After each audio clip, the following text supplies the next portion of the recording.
All right, everybody. This is episode 28 of the Beef and Bitcoin podcast with your host, Brett and CH. Today's single topic, BAKKT started its user acceptance testing today on the 22nd of July. And while it doesn't sound like the most exciting news in the world, because it is just the testing of their Bitcoin settled futures contracts, it definitely has tremendous implications that we thought were worth covering, kind of just in a single episode. But before we get started, man, how you doing? How's Bitcoin been treating you? It's been treating, I think, most people pretty well. I mean, again, we're recording a day later. It's still above 10,000. It's still kind of interesting. It's still pretty quiet, like relative to last time, as we spoke about before. I obviously don't want to talk about this for the whole time, but relative to 2017, I guess we just need a new ATH to really spark interest. Yeah. I mean, I think that's pretty fair. And I guess, if you hadn't been in before the prior bull market, everybody was probably waiting for that $1,000 mark, that $1,200-$1,300 mark to be broken before it was off to the races. And, for all the new people stepping in 2017, those were new all-time highs, right? Who would have knew where we were going to go to 20,000 later that year? So maybe it's the same this time around, but I agree with you. It's quiet. It is slowly but surely making its way north, I guess you could say, and it's expect the unexpected, I think, is the best way to put it. Yeah, it's a very good way to put it. But you just want to jump right into this, BAKKT? Yeah, let's jump right in. So it looks like so as we said before, the user acceptance testing started today. The BAKKT futures product is a Bitcoin settled product, as opposed to a cash settled product that similar to what the CME futures are. And it's nice to see BAKKT and other firms like LedgerX taking the Bitcoin settled approach, just because it's better for the ecosystem. It's taking advantage of some of the unique qualities that Bitcoin has with regards to custodying the asset and being able to trade in these 24-hour markets. So the people who are trading the CME cash settled futures are shit out of luck when it comes to the weekend, but on other places like when BAKKT launches, although I'm not sure what their time frame is from a trading standpoint. I was just listening to a podcast on LedgerX, and their markets are trading 24/7, and that's a unique quality of Bitcoin, that you can send a deposit right now if you wanted to at 10 p.m. Pacific time, and make a deposit on the exchange and buy an option a few weeks out if you wanted to. And I think it's interesting because something like that just wasn't technically possible before, to send the underlying asset to an exchange and then start to trade. Yeah, I mean, I know it's a little history background, but like in the 1920s and even before then, like the stock market would be open on Saturdays. Which could you imagine that? Like today, No, that's you crazy. couldn't. Yeah, like that would be so much more stress to the system in general. And when people, like, there's a good tweet I saw recently. I'm just gonna, it wasn't recent, it's probably a little bit ago, a month or so. When people complain about crypto exchanges going down and other things, people don't realize they're open 24/7, 365. And when you think about like the CME, CFTC, or and the CBOE, they close down every day between, I want to say 5 and 6, or 5 and 6 p.m. And yeah, it's Eastern Standard Time, and that's to make sure the exchange is whatever, everything's running properly. And then the same thing with the weekends. Crypto here mentioned, it is you're closed from 5 p.m. Eastern Standard Time to on a Friday until 5-6 p.m. depending on what's trading, what asset is trading on Sunday. So that gives it a lot of time to fix system errors, whatever, clean things out that you don't get with crypto. So when people say like something goes down in crypto, it's pretty rare too. I mean, when you consider it, like you'll have exchanges have maintenance, but in reality, it's just a completely different beast in its nature. As we've talked about before, there's just there's so little needed for it, in terms of manpower, etc., like that, to run a crypto exchange. It's Right. It's totally, um, yeah, running a very efficient Bitcoin exchange is probably one of the most profitable businesses on the planet right now. I mean, BitMEX, I think their profits were like in the billions. And I mean, how many employees does BitMEX have, honestly? can't have that Uh, many. like, just when you really think about it, you're comparing the earnings of BitMEX with, it was probably on par with like a Deutsche Bank, right? And one of them's insolvent and Yeah, the other is literally printing money. yeah, Um, yeah, but I think the point is that these, I don't even like using the term physically settled futures, but this is definitely necessary plumbing that Bitcoin needs. As Trace Mayer likes to say, as one of the seven network effects, the financialization of Bitcoin.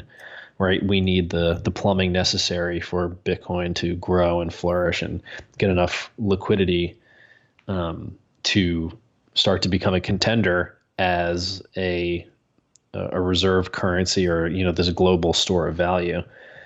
And it's all critical. So now you have miners who can go and hedge themselves into the future, or maybe into the halvening, as an example, that just wasn't possible before. And it's funny to watch a company like Bitmain, the what would you call them, a mining hardware manufacturer. They didn't do so hot in the bear market and spent a lot of time and R&D making and building ASICs for shitcoins, and then you get wrecked in a elongated bear market that you weren't planning for, and you need to be able to hedge accordingly. So this is going to be, in the long term, I think this is going to be critical infrastructure, and should only be beneficial in the long run, but it takes time, right? exactly. And I think there's a few important things I want to mention here, that I was reading earlier through the thing that makes Bitcoin really good, and it was mentioned in an article I was reading by Nick Carter, was, the settlement assurance. Like once it goes through, once you send it, that money is going to the end receiving, or the other the other end of the other wallet, whatever you want to say. And so basically, and that was a huge thing in the article mentioned. And there was that $1 billion heist in Bangladesh or whatever, and $61 million was not able to be recovered simply because with SWIFT, the international transaction system, you once it's sent, you can't stop it. And that's a key feature to the Bitcoin system, and also to the SWIFT system, is that you have the assurance that once you send that money, it's going to hit the receiving end and not get messed with or stopped or whatever. Right, that irreversibility aspect of a Bitcoin transaction, of there's no way to call up a third party and say, hey, do you mind reversing that? I made a mistake. That doesn't happen with Bitcoin.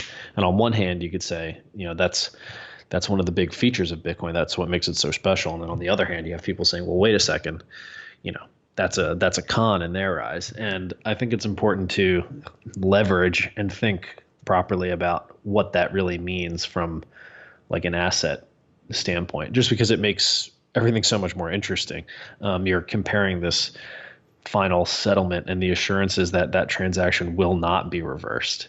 And in that the article that Brett referenced from Nick Carter talks about the security spend of the Bitcoin ledger, and how it with each block that goes by, that transaction is less and less likely to be reversed, right? So it's probabilistic. It isn't final settlement in the permanent sense, but more in the it's going to be really fucking expensive to reverse it aspect.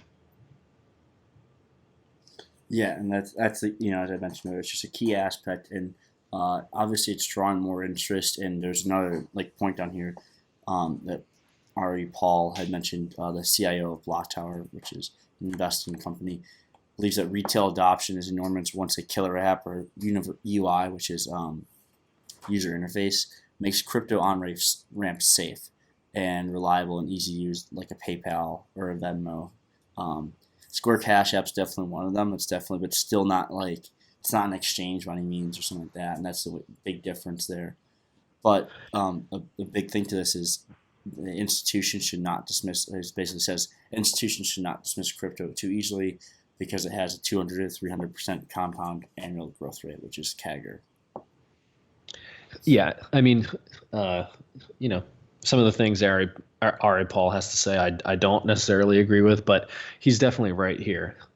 Retail, as much as they are participating in this market, it's really just for pure speculation, which is a necessary part of price discovery with Bitcoin, but it's small dollar amounts, right? It's not tremendous volume, and Bitcoin does need to see that killer app kind of present itself before, there's a wallet in every application, right? Or, every single person's using it for that one killer app that uh, hasn't really presented itself yet, besides the fact that it's this uncensorable mechanized money that is, the hardest money in existence, the ultimate store of value. I mean, all those things shouldn't be discounted. But from a retail standpoint, they're not making a big enough splash to really make waves. What sends Bitcoin into the trillions of dollars in market cap is the big players starting to get in. The pension funds making a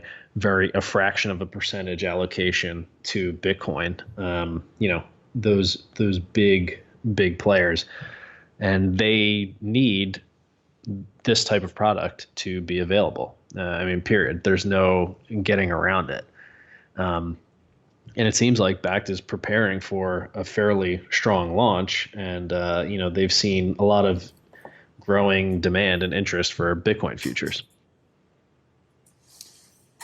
Yeah, and as we said before, like security is a huge part to this whole system. Is especially when you're talking institutional money, they want to know that they aren't going to lose their money, just in the proof of a magic hack or something just disappearing.